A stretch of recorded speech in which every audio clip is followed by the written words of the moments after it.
দোস্ত দেখ, দেশে একটার পর একটা আন্দোলন হইতাছে, আর আমরা একটাতেও যাই নাই।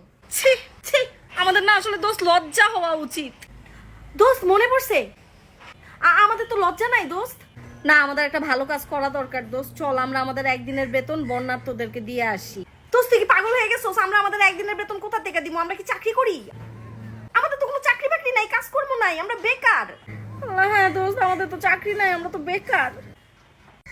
আচ্ছা শোন, আমরা তো এটা করতে পারি, আমাদের বাপ মার কাছ থেকে কিছু টাকা পয়সা নিতে পারি। দোস্ত তোর মাথা আসলেও ঠিক নাই। আমাদের বাপ মারা কোথা থেকে টাকা পয়সা দিবে? তুই কি ভুলে গেছোস যে তোর বাপ একটা বিশ্ব গরিব আর আমার বাপ যে একটা বিশ্ববিখ্যাত গরিব? আমরা গরিবের সন্তান দোস্ত।